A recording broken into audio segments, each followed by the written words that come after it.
There is no exact blueprint that will tell you how to live your life. Some people will tell you one thing while others will preach absolutely opposite. In this video, I'll do neither of those, but rather share with you some habits that helped me to become the better version of myself. It took me a while to figure out which elements had the most impact on my self-growth. However, there are 6 categories that I discovered and they should help me to convey that story to you the best way. It's really beautiful weather today, so let's go outside and continue from there.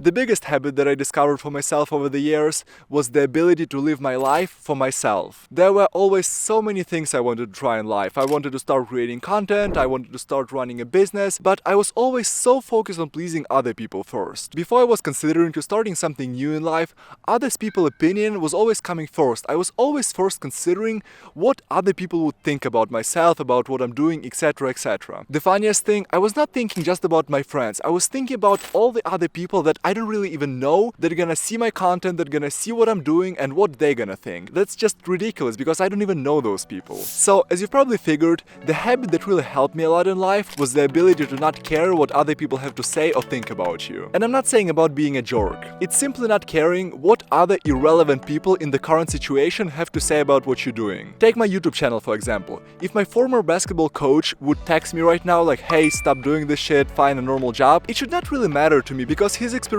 in basketball and his opinion about me doing my YouTube channel currently when I'm not on his team anymore is kinda irrelevant and should not matter to me at all. There was a great story about that in a book, The Richest Man in Babylon. It was a young man who was saving some of his money from his income, and then one day a brickmaker came to him and said that he has a great business initiative, that he's gonna go overseas to get some expensive jewelry and then they can resell it. So that young man listened to the opinion of a brickmaker, gave him some of his savings, but when the brickmaker came back, he got some really shitty jewelry and they were not able to resell it at the profit. The moral of the story is that not everybody's opinion is correct, so the habit to not care what other people have to say or think about you is crucial if you want to become better in life. The second habit is based on the fact that as a content creator and as a person who just wants to self-grow, I wanted to figure out how I can consume more information. And what helped me a lot of that was the habit of replacing music with audiobooks. It's getting a little too bright here from the sun, so let me wear my sunglasses. I love music a lot, and when I was playing basketball, I was listening to it all the time.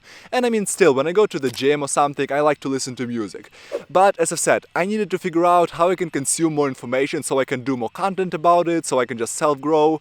So the idea of audiobooks was really interesting to me. I got the subscription to Audible and it really changed my life. There's a lot of benefits in audiobooks. They can help you to improve your literacy skill, can reduce negative thinking, build fluency, etc. But for me personally, there were 2 biggest advantages of the audiobooks. First one was the ability to consume information faster. The thing with physical books, you're kinda limited to the speed that you can read with, right? And I read physical books all the time, but sometimes it sucks that I can read only with a limited speed. The cool thing about audiobooks is that you can increase the playback speed of the recording and it's gonna read faster to you, and I just found it cooler because you can consume more information in a shorter time. Obviously you don't want necessarily to go past the speed that you cannot comprehend the information that is going into your ears. First thing you want to know about hippogriffs is that they're very proud creatures, very easily offended. You do not want to insult the hippogriff. It may just be the last thing you ever do. But the ability to increase the playback speed is really something cool. And the second huge advantage of the audiobooks, that I can listen to them on the go. I have a daily commute to the work, it's like 25 minutes bike ride one side and another side, so I just like to listen to some audiobooks on the way there and on the way back. Usually in the morning when I go to work, I'll listen to some non-fiction like The Richest Man in Babylon or whatever it is to kinda help myself with the self-growth, but on the way back usually I'm kinda exhausted after the work day, so I'll put some fiction book in my ears and just enjoy the story.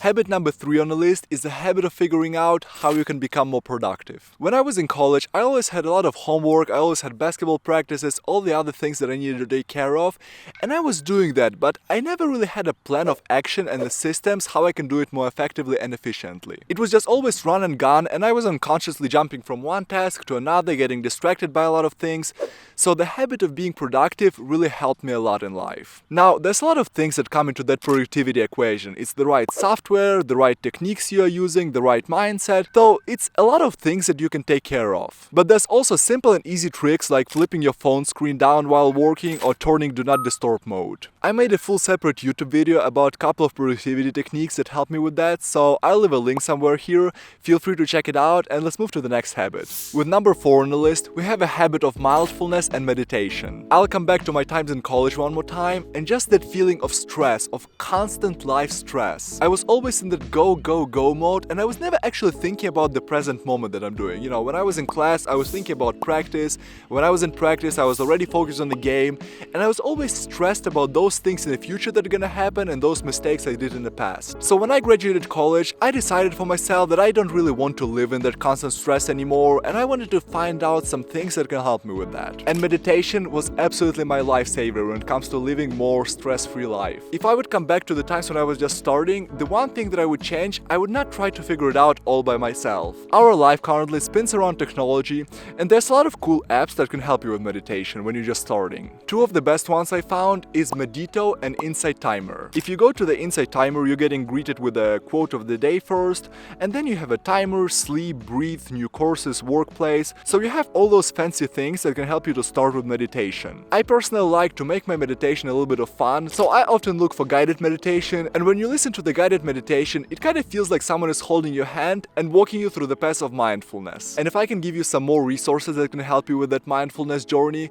there are two books that absolutely changed my perspective on the world and what's inside of my head. These are Eckhart Tolle best-selling books, The Power of Now and The New Earth Awakening. 10 out of 10, I would highly recommend you to read them, and let's move to the next item. With number 5 on the list that helped me with the self-growth is The Habit of Not Blaming Others. There is a best-selling book that really changed my perspective on the way that I communicate with people. It's a book by Dale Carnegie, How to Win Friends and Influence People. And literally the opening chapter in this book tells you that one of the most important skills of communicating with people is the ability to not blame others for some of the mistakes. Look, I totally get it. There will be some times when you are not fully responsible for the situation, even some stuff that is going on in your life, and other people are to blame for that. But is it really helpful if you do that? Just think about that. At the end of the day, it doesn't really matter if he or she did something wrong.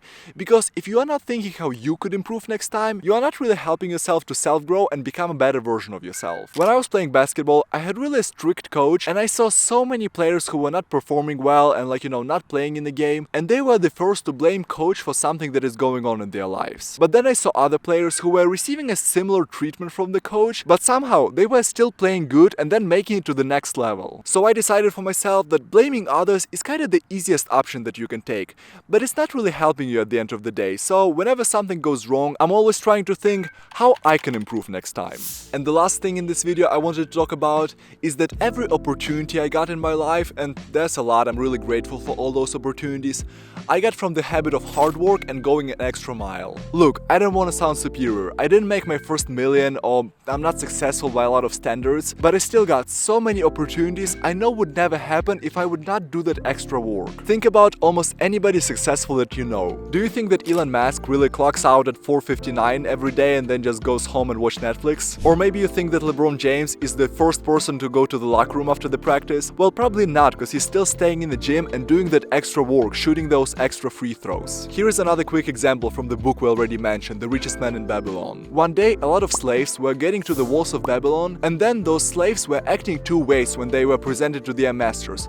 One, slaves were really engaged with them, they were saying how hard they work and how much they love hard working, and another slaves were just lazy and kind of standing on the side. Well, guess what happened next? Those people who were just telling that they like hard work, they were assigned to really good masters, and then they were able to work themselves to freedom. However, other people who were just showing everybody around how lazy they are, they were assigned to build the walls, and it was the hardest job in Babylon. So it's just a quick story that hard work and going an extra mile is a great habit that you can acquire in life.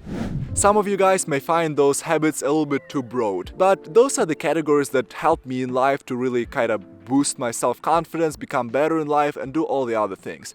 As I said, in no way I'm made my first million or successful by a lot of standards, but I'm looking at myself a year ago and I see how much I grew. So I'm really proud of myself, and I'm really proud that I was able to stick to those habits and improve my life. That being said, right habits are extremely important in life, but it's also important how good you can execute on those habits. And that's when the productivity comes into play. Look, we made a separate YouTube video about widely recognized productivity techniques and methods that can help you with that. I'll leave a link somewhere here. If you like this video and found it useful in any way, I would highly appreciate if you leave a like and subscribe to the channel, and I'll see you in the next one.